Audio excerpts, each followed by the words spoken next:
Not അസാധുവാക്കലിലൂടെ എത്ര കള്ളപ്പണം പിടിച്ചെടുത്തുവെന്ന് ബിജെപിയുടെ ലക്നൌ റാലിയിലും വെളിപ്പെടുത്താൻ പ്രധാനമന്ത്രി തയ്യാറായില്ല.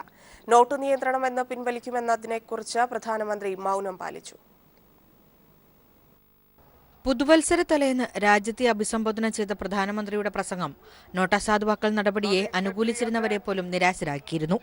എത്ര കള്ളപ്പണം പിടികൂടി, പണം പിൻവലിക്കുന്നതിലെ നിയന്ത്രണങ്ങൾ എന്ന് പിൻവലിക്കും തുടങ്ങിയ ചോദ്യങ്ങൾക്കൊന്നും ഉത്തരം പറയാൻ പ്രധാനമന്ത്രി തയ്യാറായിരുന്നില്ല. UP നിയമസഭാ തെരഞ്ഞെടുപ്പിന്റെ പ്രചരണാർത്ഥം ലക്നൌവിൽ സംഘടിപ്പിച്ച റാലിയിൽ ഇതു സംബന്ധിച്ച് പ്രധാനമന്ത്രി മറുപടി പറയുമെന്ന് BSP വൃത്തങ്ങൾ പ്രചരിപ്പിച്ചിരുന്നു. പ്രധാനമന്ത്രിയുടെ പ്രഖ്യാപനം കേൾക്കാനായി 2 ലക്ഷം പേരാണ് ലക്നൌവിൽ തടിച്ചുകൂടിയത്. എന്നാൽ നിർണായക വിഷയത്തിൽ നരേന്ദ്രമോദി മൗനം പാലിച്ചു. അഴിമതിക്കെതിരെയുള്ള പോരാട്ടം തുടരുമെന്നും വികസനമാണ് UPയിലെ തെരഞ്ഞെടുപ്പ് വിഷയമെന്നും പറഞ്ഞ പ്രധാനമന്ത്രി മറ്റു പാർട്ടികളെ വിമർശിക്കുന്നതിലാണ് ശ്രദ്ധയൂന്നിയത്. പ്രതീക്ഷയോടെ എത്തിയ BJP പ്രവർത്തകർ നിരാശയോടെയാണ് മടങ്ങിയത്. News desk. നോട്ട് മാറ്റം പരാജയപ്പെട്ടെന്ന് പ്രധാനമന്ത്രി തുറന്നു സമ്മതിക്കണമെന്ന് AK ആന്റണി ദില്ലിയിൽ പറഞ്ഞു. കർഷകരും ചെറുകിട കർഷകരും ദുരിതത്തിൽ തുടരുകയാണ്. ഉട്ടോപ്യൻ രാജാവാണ് മോദിയെന്നും AK ആന്റണി കുറ്റപ്പെടുത്തി. അതേസമയം കേരളത്തിലെ പ്രശ്നങ്ങൾ പരിഹരിക്കുമെന്നും കേന്ദ്ര സർക്കാരിനെതിരായ പ്രക്ഷോഭത്തിൽ എല്ലാവരും ഒന്നിച്ചണിനിരക്കുമെന്നും AK ആന്റണി പറഞ്ഞു. ഇന്ത്യയിലെ കോടാനുകോടി ജനങ്ങൾക്ക്, കൃഷിക്കാർക്കും തൊഴിലാളികൾക്കും കച്ചവടക്കാർക്കും വ്യാപാരികൾക്കും എല്ലാം ഉണ്ടാക്കിയ നഷ്ടത്തിന് അദ്ദേഹം തെറ്റുപറ്റിയതെങ്കിലും പറയണം. കൃഷിക്കാർക്കും തൊഴിലാളികൾക്ക് മാത്രമല്ല, കച്ചവടക്കാർക്ക്, ചെറുകിട കച്ചവടക്കാർക്ക്, ചെറുകിട ബിസിനസ്സുകാർക്ക്, അവർക്കെല്ലാം നഷ്ടമുണ്ടായിട്ടുണ്ട്. അവരുടെ എല്ലാം പ്രധാനമന്ത്രി തെറ്റുപറ്റിയെന്തെങ്കിലും പറയാനുള്ള സാമാന്യ മര്യാദ നരേന്ദ്രമോദി കാണിക്കണമെന്നാണ് എൻ്റെ ആവശ്യം. സംസ്ഥാനത്ത് കടുത്ത സാമ്പത്തിക മുരടിപ്പെന്ന് ധനമന്ത്രി ഡോക്ടർ തോമസ് ഐസക്. 30 വർഷത്തിലെ ഏറ്റവും താഴ്ന്ന സാമ്പത്തിക വളർച്ചയാണ് സംസ്ഥാനത്തുണ്ടാകാൻ പോകുന്നത്. കറൻസി ക്ഷാമം സംസ്ഥാനത്തിന്റെ സമ്പദ്ഘടനയ്ക്ക് തിരിച്ചടിയായെന്നും ധനമന്ത്രി കുറ്റപ്പെടുത്തി. ബജറ്റ് പോലും അനിശ്ചിതത്വത്തിലായെന്ന് ഐസക് കുറ്റപ്പെടുത്തി. നോട്ട് പ്രതിസന്ധി സംസ്ഥാന സർക്കാരിന്റെ വരുമാനം സംബന്ധിച്ചുള്ള എല്ലാ കണക്കുകൂട്ടലുകളും താളം തെറ്റിച്ചു. 2015 സംസ്ഥാനത്തിന്റെ വളർച്ചാ നിരക്ക് 6.5%. 2016 അത് 4.5% അധികം താഴുമെന്ന് ധനമന്ത്രി ഡോക്ടർ തോമസ് ഐസക് പറഞ്ഞു. സംസ്ഥാനത്തേത് കടുത്ത സാമ്പത്തിക മുരടിപ്പാണ്. 30 വർഷത്തിലെ ഏറ്റവും താഴ്ന്ന സാമ്പത്തിക വളർച്ചയാണ് സംസ്ഥാനത്തുണ്ടാകാൻ പോകുന്നതെന്നും ധനമന്ത്രി പറഞ്ഞു. ഒരു 4.5%-അപ്പുറത്തേക്ക് സാമ്പത്തിക വളർച്ച ഉണ്ടാവില്ല. വലിയ മുരടിപ്പാണ്. 30 വർഷത്തിൽ ആദ്യമായിട്ടായിരിക്കും ഏറ്റവും താഴ്ന്ന സാമ്പത്തിക വളർച്ചയാണ് കേരളത്തിലുണ്ടാവാൻ പോകുന്നത്. 2008 ആഗോള മാന്ദ്യം പോലും കേരളത്തെ അങ്ങനെ ബാധിച്ചില്ല. പ്രതിസന്ധിയെ തുടർന്ന് ടൂറിസം, വാണിജ്യം എന്നിവയിൽ നിന്നുള്ള വരുമാനം ഗണ്യമായി കുറഞ്ഞു. ടൂറിസം മേഖലയിലെ തിരിച്ചടി പെട്ടെന്ന് തിരുത്താൻ സാധിക്കില്ലെന്നും ഐസക് വ്യക്തമാക്കി. കറൻസി ക്ഷാമം കേരളത്തിന്റെ സമ്പദ്ഘടനയെ തകർക്കുകയും ഈ വർഷത്തെ ബജറ്റ് പോലും അനിശ്ചിതത്വത്തിലാക്കിയതായും ധനമന്ത്രി കുറ്റപ്പെടുത്തി. ചില തിരിച്ചടിയൊക്കെ പെട്ടെന്ന് തിരുത്താനും പറ്റത്തില്ല. ഉദാഹരണത്തിന് ടൂറിസം ബഡ്ജറ്റ് അനിശ്ചിതത്വത്തിലായി. കാരണം പഴയ അനുമാനങ്ങൾക്കൊന്നും അടിസ്ഥാനമില്ലാതായി. 2008 ആഗോള മാന്ദ്യം പോലും കേരളത്തിന് ഇത്രത്തോളം സാമ്പത്തിക പ്രതിസന്ധി ഉണ്ടാക്കിയിട്ടില്ല. പ്രതിസന്ധി മറികടക്കാൻ കേന്ദ്രം സഹായിച്ചില്ലെങ്കിൽ സംസ്ഥാനത്തിന് മുരടിപ്പിൽ നിന്നും കരകയറാനാകില്ലെന്നും ധനമന്ത്രി വ്യക്തമാക്കി. Sheeja, Thiruvananthapuram. Indian cricket board അധ്യക്ഷനെയും സെക്രട്ടറിയെയും സുപ്രീം കോടതി പുറത്താക്കി. ക്രിക്കറ്റ് ബോർഡ് പ്രസിഡന്റും BJP രാജ്യസഭാ MPയുമായ അനുരാഗ് ഠാക്കൂറിനെയും സെക്രട്ടറി അജയ് ഷിർക്കെയുമാണ് പുറത്താക്കിയത്. ലോധ കമ്മീഷൻ നിർദ്ദേശം നടപ്പിലാക്കാതെ വ്യാജ സത്യവാങ്മൂലം സമർപ്പിച്ചതിനെ തുടർന്നാണ് നടപടി. പുതിയ ഭരണസമിതിയെ കണ്ടെത്താൻ അമിക്കസ് ക്യൂറിയെ സുപ്രീം കോടതി നിയോഗിച്ചു. എല്ലാ കായിക സംഘടനകൾക്കും വിധി മാതൃകയാണെന്ന് ജസ്റ്റിസ് ലോധ പ്രതികരിച്ചു. അഴിമതി മുക്തമാക്കാനും ഭരണ സുതാര്യത കൊണ്ടുവരാനും ജസ്റ്റിസ് ലോധ കമ്മിറ്റി മുന്നോട്ട് വച്ച നിർദ്ദേശങ്ങൾ BCCI നടപ്പിലാക്കാത്ത സാഹചര്യത്തിലാണ് കടുത്ത നടപടിയിലേക്ക് സുപ്രീം കോടതി കടന്നത്. ഇന്ത്യൻ ക്രിക്കറ്റ് ലോകത്തെ നിയന്ത്രിച്ചിരുന്ന അധ്യക്ഷൻ അനുരാഗ് താക്കൂർ, സെക്രട്ടറി അജയ് ഷിർക്കെ എന്നിവരെ തലസ്ഥാനത്തു നിന്നും പുറത്താക്കി. ഇരുവർക്കുമെതിരെ കോടതിയലക്ഷ്യ നടപടികളും ആരംഭിച്ചു. ക്ഷമാപണം നടത്തിയില്ലെങ്കിൽ ജയിലിൽ പോകേണ്ടി വരും. കോടതിയലക്ഷ്യത്തിന് നടപടിയെടുക്കാതിരിക്കാൻ കാരണമുണ്ടെങ്കിൽ ബോധിപ്പിക്കാനും അറിയിച്ചു. പുതിയ ഭരണസമിതിയെ നിയോഗിക്കാൻ മുതിർന്ന അഭിഭാഷകരായ ഫാലിയസ് നരിമാൻ, ഗോപാൽ സുബ്രഹ്മണ്യം എന്നിവരെ അമിക്കസ് ക്യൂറിയായി നിയമിച്ചിട്ടുണ്ട്. ജനുവരി 19 പേരുകൾ നിർദ്ദേശിക്കണം. അതുവരെ BCCIയുടെ ദൈനംദിന പ്രവർത്തനങ്ങൾ നടത്താൻ നിലവിലെ വൈസ് പ്രസിഡന്റുമാരിൽ മുതിർന്നയാൾ പ്രസിഡന്റായും മുതിർന്ന ജനറൽ സെക്രട്ടറിമാരിൽ ഒരാൾ സെക്രട്ടറിയായും പ്രവർത്തിക്കാനും സുപ്രീം കോടതി ഉത്തരവിട്ടു. വിധിയെ ജസ്റ്റിസ് ലോധ സ്വാഗതം ചെയ്തു. മറ്റ് കായിക സംഘടനകൾക്കും വിധി മാതൃകയാണെന്ന് ലോധ പ്രതികരിച്ചു. BCCI അക്കൗണ്ടുകൾ ഓഡിറ്റ് ചെയ്യാൻ CAG ഏൽപ്പിക്കണമെന്ന് ലോധ കമ്മീഷൻ നിർദ്ദേശിച്ചിരുന്നു.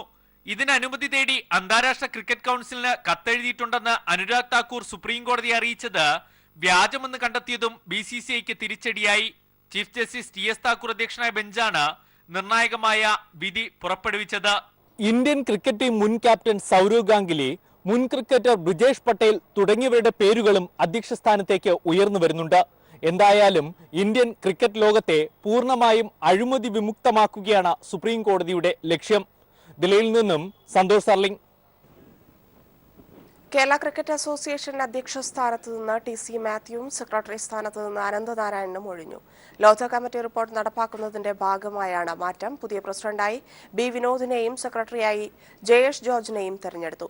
3 വൈസ് പ്രസിഡന്റുമാരും സ്ഥാനമൊഴിഞ്ഞിട്ടുണ്ട്. സമീർ വാഴങ്ങോട് ചേരുന്നു. സമീർ, വാർത്തയുടെ കൂടുതൽ വിശദാംശങ്ങൾ. ധന്യ, ഇന്ത്യൻ ക്രിക്കറ്റിനെ ശുദ്ധീകരിക്കാൻ ലോധ കമ്മിറ്റി റിപ്പോർട്ട് നടപ്പാക്കണം എന്ന സുപ്രീം കോടതി ഉത്തരവിന്റെ പശ്ചാത്തലത്തിലാണ് BCCIക്ക് പിന്നാലെ കേരള ക്രിക്കറ്റ് അസോസിയേഷനിലും അഴിച്ചുപണി വന്നിരിക്കുന്നത്. TC മാത്യു 4 വർഷമായി പ്രസിഡന്റ് സ്ഥാനത്ത് തുടരുകയായിരുന്നു. അദ്ദേഹം പ്രസിഡന്റ് സ്ഥാനത്ത് നിന്നും മാറിയിരിക്കുന്നു. പുതിയതായി ഇടുക്കിയിൽ നിന്നുമുള്ള കേരള ക്രിക്കറ്റ് അസോസിയേഷന്റെ മുതിർന്ന അംഗം കൂടിയായിട്ടുള്ള B വിനോദാണ് പുതിയ പ്രസിഡന്റ്. TN അനന്തനാരായണനായിരുന്നു കേരള ക്രിക്കറ്റ് അസോസിയേഷന്റെ സെക്രട്ടറി സ്ഥാനം അലങ്കരിച്ചിരുന്നത്. അദ്ദേഹത്തിന്റെ സ്ഥാനവും നഷ്ടമായിരിക്കുന്നു. പുതിയതായിട്ട് ജോയിന്റ് സെക്രട്ടറി ആയിട്ടുള്ള JS ജോർജിനെയാണ് പുതിയ സെക്രട്ടറി ആയിട്ട് തെരഞ്ഞെടുത്തിരിക്കുന്നത്. അതോടൊപ്പം തന്നെ 4 പുതിയ വൈസ് പ്രസിഡന്റുമാരെ എത്തിയിരിക്കുന്നു.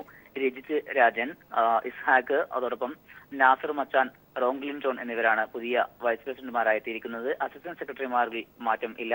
പുതിയതായിട്ടുള്ള ട്രഷറർ മാറിയിരിക്കുന്നു. ശ്രീജിത്ത് ആണ് പുതിയ ട്രഷറായിട്ട് വന്നിരിക്കുന്നത്.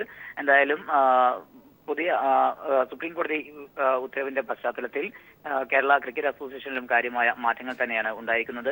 മറ്റ് മാറ്റങ്ങളെ സംബന്ധിച്ച് പ്രധാനമായും ലോധ കമ്മിറ്റി ഉത്തരവ് പറയുന്നത് 70 വയസ്സ് വരെ ആയിട്ടുള്ള 70 പ്രായം 70 തികഞ്ഞ ആരും തന്നെ ഉണ്ടാവാൻ പാടില്ല എന്നുള്ളതാണ്. അത്തരത്തിലുള്ള ആരും തന്നെ ഇപ്പോൾ കേരള ക്രിക്കറ്റ് അസോസിയേഷന്റെ ഭാരവാഹിത്വത്തിൽ ഉണ്ടായിരുന്നില്ല. അതുകൊണ്ട് തന്നെ അത്തരം ഒരു രീതിയിലേക്കോ അല്ലെങ്കിൽ സർക്കാർ ഉദ്യോഗസ്ഥരോ അതുപോലെ 9 വർഷമായിട്ട് തുടർച്ചയായിട്ട് ഈ സ്ഥാനം അലങ്കരിച്ചവരോ അടക്കമുള്ളവർ ആരും തന്നെ പാടില്ല എന്നുള്ള ആ ഒരു വിധി ഉണ്ടായിരുന്നു. അത്തരത്തിലുള്ള കാര്യങ്ങളൊന്നും തന്നെ KCAക്ക് ബാധകമായില്ല. പ്രത്യേകിച്ചും എടുത്തു പറയുന്ന ക്രിമിനൽ കേസുകളിൽപ്പെട്ടവരും അതുപോലെ തന്നെ ജയിൽ പുള്ളികളായിട്ടുള്ളവരെയും ഒന്നും തന്നെ ഭാരവാഹികളാക്കാൻ പാടില്ല എന്നുള്ള ആ ഒരു ലോധ കമ്മിറ്റിയുടെ ശുപാർശകളുണ്ട്. അത്തരം കാര്യങ്ങളിലേക്കൊന്നും തന്നെ KCAയെ സംബന്ധിച്ച് പോകേണ്ടതില്ല. പ്രത്യേകിച്ചും അത്തരത്തിലുള്ള കേസുകളൊന്നും ഉള്ളവരാരും തന്നെ ഉണ്ടായിരുന്നില്ല എന്നുള്ളത് കൊണ്ട് തന്നെ. എന്നാൽ തുടർച്ചയായി ഇതിൽ കൂടുതൽ കാലം, അതായത് 9 വർഷം തുടർച്ചയായിട്ട് ഇതിന്റെ ഭാരവാഹിത്വം അലങ്കരിച്ചവർക്ക് തുടരാൻ കഴിയില്ല എന്നുള്ള കാര്യം ലോധ കമ്മിറ്റി റിപ്പോർട്ടിൽ വ്യക്തമാക്കിയിരുന്നു. അതിന്റെ ഒരു പശ്ചാത്തലത്തിലാണ് ഇപ്പോൾ അഴിച്ചുപണി ഉണ്ടായിരിക്കുന്നത്. പുതിയ പ്രസിഡന്റും അതോടൊപ്പം തന്നെ പുതിയ സെക്രട്ടറിയും ട്രഷററും എല്ലാം തന്നെ പുതിയ ഭാരവാഹികളാണ്. 4 വൈസ് പ്രസിഡന്റുമാരും പുതുതായി എത്തിയിരിക്കുന്നു. ധന്യ. സമീർ വഴങ്ങോടാണ് വിശദാംശങ്ങൾ നൽകിയത്. ലോധ കമ്മിറ്റി റിപ്പോർട്ട് നടപ്പാക്കുന്നതിന്റെ ഭാഗമായാണ് മാറ്റമെന്നും KCAയെ ഉയരങ്ങളിലെത്തിക്കുമെന്നും പുതിയ പ്രസിഡന്റായ B വിനോദും സെക്രട്ടറി JS ജോർജും പ്രതികരിച്ചു. അപ്പോൾ ഇന്ററിംഗ് ഒരു കാലത്തേക്കാണ് ഇപ്പോൾ നമ്മളെ തിരഞ്ഞെടുത്തിരിക്കുന്നത്. അതുവരെ ഞങ്ങൾ തന്നെ ആയിരിക്കാൻ ചാൻസ് ഉണ്ട്. പിന്നെ അതെല്ലാം വിശദമായിട്ട് ചർച്ച ചെയ്ത ശേഷം തീരുമാനിക്കുന്നതാണ്. എല്ലാ ജില്ലകളുടെയും പിന്തുണയോട് കൂടിയേ കാര്യങ്ങൾ ചെയ്യുള്ളൂ. നല്ല രീതിയിൽ ക്രിക്കറ്റിനെ മുന്നോട്ട് കൊണ്ടുപോകാൻ നമ്മളെ കൊണ്ട് കഴിയുന്ന എല്ലാം ചെയ്യുന്നതായിരിക്കും. തീർച്ചയായിട്ടും ഒരു നല്ലൊരു നിമിഷത്തിലല്ല ഞാൻ സെക്രട്ടറിയായിട്ട് ചാർജ് എടുത്തിരിക്കുന്നത്. കാര്യം പുതുവർഷത്തിൽ തന്നെ ഇങ്ങനൊരു സെറ്റ് ബാക്ക് പ്രതീക്ഷിച്ചിരുന്നില്ല. തീർച്ചയായിട്ടും പ്രതിസന്ധികളുണ്ടാകാം, ഞങ്ങളത് തരണം ചെയ്യും. അതായത് നമ്മുടെ 2020 മിഷൻ 2020 എന്നുള്ളത് ഞങ്ങളുടെ എല്ലാ ജില്ലകളിലും ഗ്രൗണ്ടുകൾ, അക്കാഡമി, KCA നമ്മുടെ രഞ്ജി ട്രോഫി ടീമിനെ ലൈറ്റിലെത്തിക്കുക, അങ്ങനെ വളരെയധികം സ്വപ്നങ്ങളുമായി മുമ്പോട്ട് പോകുമ്പോഴാണ് ഈ ഒരു തിരിച്ചടി. എന്തായാലും അതിൽ നിന്ന് ഞങ്ങൾ തിരിച്ചു വന്ന് ഈ ഒരു 2020 ഇതെല്ലാം ഞങ്ങൾ അച്ചീവ് ചെയ്യും. അതിനുള്ള പ്രാപ്തിയുള്ള മെമ്പേഴ്സാണ് നമ്മുടെ ഒപ്പം ഉള്ളത്. അത് തീർച്ചയായും ഞങ്ങൾ മുമ്പോട്ട് പോകും. വാർത്തകളിലേക്ക്. തെരഞ്ഞെടുപ്പിൽ മതവും ജാതിയും ഉപയോഗിച്ചുള്ള വോട്ടുപിടുത്തം വേണ്ടെന്ന് സുപ്രീം കോടതി. അങ്ങനെ ചെയ്താൽ അഴിമതിയാക്കി കണക്കാക്കി തെരഞ്ഞെടുപ്പ് അസാധുവാക്കുമെന്നും കോടതി വ്യക്തമാക്കി. തെരഞ്ഞെടുപ്പും ജനപ്രതിനിധിയുടെ പ്രവർത്തനങ്ങളും മതേതരമായിരിക്കണമെന്നും കോടതി ചൂണ്ടിക്കാട്ടി. ചീഫ് ജസ്റ്റിസ് TS താക്കൂർ അധ്യക്ഷനായ 7-അംഗ ഭരണഘടനാ ബെഞ്ചാണ് സുപ്രധാന വിധി പ്രസ്താവിച്ചത്. മതേതര രാജ്യത്ത് തിരഞ്ഞെടുപ്പും മതേതരമായിരിക്കണമെന്ന് കോടതി ചൂണ്ടിക്കാട്ടി. ദൈവവിശ്വാസം എന്നത് വ്യക്തിയധിഷ്ഠിതമാണ്. രാഷ്ട്രവും രാഷ്ട്രീയവുമായി അത് കൂട്ടിക്കുഴക്കേണ്ടതില്ലെന്നും കോടതി നിരീക്ഷിച്ചു. 1951 ജനപ്രാതിനിധ്യ നിയമത്തിലെ 123(3) അനുച്ഛേദത്തിൽ കൂടുതൽ വ്യക്തത വരുത്തുന്നതാണ് ഇപ്പോഴുണ്ടായിരിക്കുന്ന വിധി. സ്ഥാനാർത്ഥിയോ ഏജന്റോ പാർട്ടിയോ തിരഞ്ഞെടുപ്പ് പ്രചരണത്തിൽ മതം, ജാതി, വംശം, ഭാഷ എന്നിവ ഉപയോഗിച്ചാൽ അഴിമതിയായി കണക്കാക്കി തിരഞ്ഞെടുപ്പ് അസാധുവാക്കുമെന്നും വിധിയിൽ വ്യക്തമാക്കുന്നുണ്ട്. ഹിന്ദുത്വം മതമല്ല ജീവിതശൈലിയാണെന്ന് വ്യക്തമാക്കിയ 1995 സുപ്രീം കോടതി വിധിക്കെതിരായ പൊതുതാൽപര്യ ഹർജികളാണ് കോടതി തീർപ്പാക്കിയത്. 1995 ഒരു തിരഞ്ഞെടുപ്പ് കേസിലാണ് ജസ്റ്റിസ് JS വർമ്മ അധ്യക്ഷനായ 3-അംഗ ബെഞ്ച് ഹിന്ദുത്വം മതമല്ല ജീവിതശൈലിയാണെന്ന് വ്യക്തമാക്കിയത്. ഹിന്ദുത്വം എന്ന വിഷയത്തിൽ കൂടുതൽ പരിശോധന നടത്താൻ ആഗ്രഹിക്കുന്നില്ലെന്ന് നേരത്തെ കേസ് പരിഗണിച്ചപ്പോൾ ജസ്റ്റിസ് ഠാക്കൂർ അധ്യക്ഷനായ ഭരണഘടനാ ബെഞ്ച് അഭിപ്രായപ്പെട്ടിരുന്നു. തിരഞ്ഞെടുപ്പിൽ മതവും ജാതിയും ഉപയോഗിക്കുന്നതിന്റെ ഭരണഘടനാ പ്രശ്നങ്ങളാണ് കോടതി പരിശോധിച്ചത്. M. Santhosh, news bureau, Delhi. അണ്ണാ-DMK ജനറൽ സെക്രട്ടറി ശശികല തമിഴ്നാട് മുഖ്യമന്ത്രി സ്ഥാനം കൂടി ഏറ്റെടുക്കണമെന്ന ആവശ്യവുമായി പാർട്ടിയിലെ ഒരു ഭാഗം രംഗത്തെത്തി. ലോക്സഭാ ഡെപ്യൂട്ടി സ്പീക്കർ കൂടിയായ തമ്പിദുരൈയാണ് ശശികലയെ പിന്തുണച്ച പരസ്യമായി രംഗത്തെത്തിയിരിക്കുന്നത്. പാർട്ടിയിലും സർക്കാരിലും രണ്ട് അധികാര കേന്ദ്രങ്ങൾ സൃഷ്ടിക്കപ്പെടുന്ന അവസ്ഥ ഒഴിവാക്കപ്പെടേണ്ടതാണെന്ന് ലോക്സഭാ ഡെപ്യൂട്ടി സ്പീക്കർ കൂടിയായ മുതിർന്ന AIDMK നേതാവ് തമ്പിദുരൈ വ്യക്തമാക്കി. ഇത് സർക്കാരിന്റെ പ്രവർത്തനങ്ങളെ ബാധിക്കുമെന്നും അതിനാൽ പാർട്ടി അധ്യക്ഷ സ്ഥാനത്തോടൊപ്പം സംസ്ഥാന ഭരണത്തിന്റെ നേതൃത്വവും ശശികല ഏറ്റെടുക്കണമെന്നാണ് തമ്പിദുരൈ ആവശ്യപ്പെട്ടിരിക്കുന്നത്. 2 വർഷത്തിനപ്പുറം വരുന്ന നിയമസഭാ തെരഞ്ഞെടുപ്പിന് പാർട്ടിയെ സജ്ജരാക്കാനും ഗവൺമെന്റിനെ ജനങ്ങളുമായി കൂടുതൽ അടുപ്പിക്കാനും ഇത്തരമൊരു നടപടി അത്യാവശ്യമാണെന്നും തമ്പിദുരൈയുടെ വാദം. ജനറൽ സെക്രട്ടറി സ്ഥാനം ശശികല ഏറ്റെടുത്തതോടെ പാർട്ടിയും പ്രവർത്തകരും കൂടുതൽ ഊർജ്ജസ്വലമായി. ഇനി സർക്കാരിന്റെ നേതൃത്വം കൂടി ശശികല ഏറ്റെടുത്താൽ ജയലളിത ജനങ്ങൾക്ക് നൽകിയ വാഗ്ദാനങ്ങൾ പാലിക്കാനാകുമെന്നും തമ്പിദുരൈ വിലയിരുത്തുന്നു. നേരത്തെ ജയലളിത അപ്പോളോ ഹോസ്പിറ്റലിൽ അതീവ ഗുരുതരാവസ്ഥയിൽ കഴിയുന്ന വേളയിൽ മുഖ്യമന്ത്രി സ്ഥാനത്തേക്ക് പരിഗണിക്കപ്പെട്ടവരിൽ തമ്പിദുരൈയുടെ പേര് സജീവമായിരുന്നു. അതേസമയം തമ്പിദുരൈയുടെ നിലപാടിനോട് നിലവിലെ തമിഴ്നാട് മുഖ്യമന്ത്രി പനീർശെൽവം പ്രതികരിച്ചിട്ടില്ല. News desk. സമാജ്വാദി പാർട്ടിയിൽ തെരഞ്ഞെടുപ്പ് ചിഹ്നത്തിനായി അവകാശ തർക്കം. മുലായം സിംഗ് വിഭാഗം തെരഞ്ഞെടുപ്പ് കമ്മീഷനെ കാണുന്നു.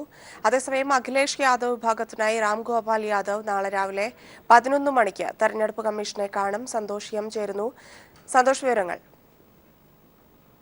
ധന്യ, സമാജ്വാദി പാർട്ടി പിളർപ്പിന്റെ വക്കിൽ എത്തി നിൽക്കുകയാണ്. പാർട്ടി ചിഹ്നമായ സൈക്കിളിന് വേണ്ടി ഇപ്പോൾ ഇരു വിഭാഗവും തമ്മിൽ അവകാശ തർക്കം നടക്കുന്നത്. ഇന്ന് ഇപ്പോൾ മുലായം സിംഗ് യാദവിന്റെ നേതൃത്വത്തിലുള്ള സംഘം തിരഞ്ഞെടുപ്പ് കമ്മീഷനെ കണ്ട് സൈക്കിൾ ചിഹ്നത്തിന് അവകാശവാദം ഉന്നയിച്ചു. മുലായം സിംഗിന്റെ ദില്ലിയിലെ വസതിയിൽ യോഗം ചേർന്ന അമർ സിംഗ്, ശിവപാൽ യാദവ്, ജയപ്രദ എന്നിവരാണ് തിരഞ്ഞെടുപ്പ് കമ്മീഷനെ കണ്ട് സൈക്കിൾ ചിഹ്നത്തിൽ അവകാശം ഉന്നയിച്ചത്. മുലായം സിംഗ് യാദവ് തന്നെയാണ് ഇപ്പോഴും പാർട്ടി തലവനെന്നും അതുകൊണ്ട് ചിഹ്നം ഔദ്യോഗിക പക്ഷത്തിന് അവകാശപ്പെട്ടതാണെന്നും മുലായം സിംഗ് യാദവ് പക്ഷം തിരഞ്ഞെടുപ്പ് കമ്മീഷനെ അറിയിച്ചു. അതേസമയം തന്നെ നാളെ 11 മണിക്ക് അഖിലേഷ് യാദവ് ക്യാമ്പിന് വേണ്ടി പാർട്ടി ജനറൽ സെക്രട്ടറി രാംഗോപാൽ തിരഞ്ഞെടുപ്പ് കമ്മീഷനെ കാണുന്നുണ്ട്. കഴിഞ്ഞ ദിവസം ചേർന്ന ദേശീയ കൺവെൻഷനിൽ വെച്ച് പ്രമേയം പാസാക്കിയെന്നും നേതൃമാറ്റം ഉണ്ടായി എന്നുള്ള കാര്യം തിരഞ്ഞെടുപ്പ് കമ്മീഷനെ അറിയിക്കും. ഈ കാര്യങ്ങൾ തെളിയിക്കുന്നതിനായി ഈ കൺവെൻഷന്റെ വീഡിയോ ദൃശ്യങ്ങളും അതോടൊപ്പം തന്നെ കൺവെൻഷനിൽ പാസാക്കിയ പ്രമേയത്തിന്റെ പകർപ്പും തിരഞ്ഞെടുപ്പ് കമ്മീഷൻ നൽകും. എന്നാൽ തിരഞ്ഞെടുപ്പ് വിജ്ഞാപനം പുറപ്പെടുവിക്കാൻ ദിവസങ്ങൾ മാത്രം ബാക്കിയുള്ള ഒരു സാഹചര്യത്തിൽ ഇരു വിഭാഗങ്ങൾക്കും ചിഹ്നം അനുവദിക്കാതെ ചിഹ്നം മരവിപ്പിക്കുന്ന നടപടിയിലേക്ക് കമ്മീഷൻ കടക്കാനാണ് സാധ്യത. എം സന്തോഷാണ് വിശദാംശങ്ങൾ നൽകിയത്. വാർത്തകളിലേക്ക്. KSRTCയിലെ നിലവിലെ സാമ്പത്തിക പ്രതിസന്ധിക്ക് പരിഹാരം കാണാൻ ഡീസലിന്റെ വാറ്റ് നികുതി കുറയ്ക്കണമെന്നാവശ്യപ്പെട്ട് KSRTC MD സർക്കാരിന് കത്ത് നൽകി. KSEBിക്കും വാട്ടർ അതോറിറ്റിക്കും നൽകുന്ന നികുതി ഇളവ് KSRTCക്കും നൽകണമെന്നാണ് കത്തിൽ ആവശ്യം. നികുതി ഇളവ് ലഭിച്ചാൽ പ്രതിദിനം 50 ലക്ഷം രൂപ KSRTCക്ക് ലാഭിക്കാനാകുമെന്നും കത്തിൽ വ്യക്തമാക്കുന്നു. ഓരോ തവണയും ഡീസൽ വില വർദ്ധിക്കുമ്പോൾ പ്രതിസന്ധിയിൽ നിന്ന് കൂടുതൽ പ്രതിസന്ധിയിലേക്ക് കൂപ്പുകുത്തുന്നത് KSRTCയാണ്. ഡീസൽ വാങ്ങുന്നതിൽ KSRTCക്ക് നികുതി ഇളവ് നൽകാൻ സർക്കാർ തയ്യാറാകണം. നിലവിലെ സാമ്പത്തിക പ്രതിസന്ധിക്ക് നികുതി ഇളവ് ഏറെ ആശ്വാസമാകും. ഇക്കാര്യങ്ങൾ വിശദീകരിച്ചാണ് KSRTC MD സർക്കാരിന് കത്ത് നൽകിയിരിക്കുന്നത്. ഡീസൽ നികുതി ഇനത്തിൽ മാത്രം പ്രതിമാസം 18 കോടി രൂപയാണ് KSRTCക്ക് അധിക ചെലവായി വരുന്നതെന്നും കത്തിൽ പരാമർശിക്കുന്നു. ഡീസലിന്റെ വാറ്റ് നികുതി കുറച്ചു നൽകിയാൽ പ്രതിദിനം 50 ലക്ഷം രൂപ KSRTCക്ക് ലാഭിക്കാൻ കഴിയും. ഇതിലൂടെ കൂടുതൽ സർവീസ് നടത്താനും KSRTCയുടെ സ്പെയർ പാർട്സിന് വേണ്ടി അധിക തുക വിനിയോഗിക്കാനും സാധിക്കുമെന്നും കത്തിൽ വ്യക്തമാക്കുന്നുണ്ട്. KSEB, കേരള വാട്ടർ അതോറിറ്റി എന്നിവയ്ക്ക് ഡീസലിന് 4% വാറ്റ് നികുതി ഉള്ളപ്പോൾ KSRTCയിൽ നിന്ന് 24% നികുതി ഈടാക്കുന്നത്. ഇക്കാര്യത്തിൽ സർക്കാർ ഉടൻ നടപടി സ്വീകരിക്കണമെന്നും സർക്കാരിന്റെ അടിയന്തര തീരുമാനം KSRTCയുടെ സാമ്പത്തിക പ്രതിസന്ധി മറികടക്കാൻ സഹായകരമാകുമെന്നും കത്തിൽ വ്യക്തമാക്കുന്നു. Sunil Arumanoor, news bureau, Thiruvananthapuram. KSRTC പ്രതിസന്ധി പരിഹരിക്കാൻ നാളെ ജീവനക്കാരുമായി ചർച്ച നടത്തുമെന്ന് ഗതാഗത മന്ത്രി AK ശശീന്ദ്രൻ. KSRTCയുടെ പ്രതിദിന വരുമാനത്തിൽ 25 ലക്ഷം രൂപയുടെ വർധനവുണ്ടായിട്ടുണ്ട്. ജീവനക്കാരുടെ ആനുകൂല്യങ്ങൾ വെട്ടിക്കുറയ്ക്കുന്ന നടപടികൾ സർക്കാരിന്റെ ഭാഗത്തു നിന്നുണ്ടാകില്ലെന്നും അദ്ദേഹം വ്യക്തമാക്കി. KSRTCയുടെ ചരിത്രത്തിൽ ഏറ്റവും നല്ല കളക്ഷൻ കിട്ടിയ കാലമായി വിശേഷിപ്പിക്കുന്നത് 6.5 കോടിയാണ്. ഏതാണ്ട് നമ്മൾ ആ സംഖ്യയോളം ഇപ്പോൾ ലക്ഷ്യം നേടിക്കൊണ്ടിരിക്കുകയാണ്. ഇനിയുള്ള ദിവസങ്ങളിലും ആ രൂപത്തിൽ നമുക്ക് വരുമാന വർധന ഉണ്ടാകുമെന്നാണ് പ്രതീക്ഷിക്കുന്നത്. ശമ്പളത്തിൻ്റെയും പെൻഷൻ്റെയും കാര്യത്തിൽ ട്രേഡ് യൂണിയനുകൾ സമര നോട്ടീസ് നൽകിയിട്ടുണ്ട്. സമരക്കാരുമായി നാളെ രാവിലെ 10 മണിക്ക് തിരുവനന്തപുരത്ത് വെച്ച് ചർച്ച നടത്താനാണ് ഇപ്പോൾ ഗവൺമെൻറ് ഉദ്ദേശിക്കുന്നത്. കഴിഞ്ഞ യോഗത്തിൽ തന്നെ ഞാൻ അവരോട് പറഞ്ഞിട്ടുള്ളതാണ്, ഒരു ബോർഡെടുത്ത തീരുമാനത്തെ ഗവൺമെൻറ്റിന് പുനഃപരിശോധിക്കാം. അത് ഗവൺമെൻറ് സ്വാഭാവികമായും പുനഃപരിശോധിക്കും. ജീവനക്കാർക്ക് നേരത്തെ അവകാശപ്പെട്ട എന്തെങ്കിലും ആനുകൂല്യം ഏകപക്ഷീയമായി വെട്ടിക്കുറക്കുന്ന ഒരു നിലപാട് ഗവൺമെൻറ് സ്വീകരിക്കുകയില്ല. വാർത്തകളിലേക്ക്. സോളാർ കേസിലെ പിഴശിക്ഷ റദ്ദാക്കണമെന്ന ഉമ്മൻചാണ്ടിയുടെ ഹർജി പരിഗണിക്കുന്നത് ഈ മാസം 9 മാറ്റി. സോളാർ ഇടപാടുമായി ബന്ധപ്പെട്ട് വ്യവസായി MK കുരുവിളയിൽ നിന്ന് പണം തട്ടിയെടുത്തെന്നായിരുന്നു കേസ്. ഉമ്മൻചാണ്ടി ഇന്ന് ഹാജരായി സത്യവാങ്മൂലം സമർപ്പിച്ചു. കേസിൽ ഉമ്മൻചാണ്ടിക്ക് കോടതി നേരത്തെ പിഴശിക്ഷ വിധിച്ചിരുന്നു.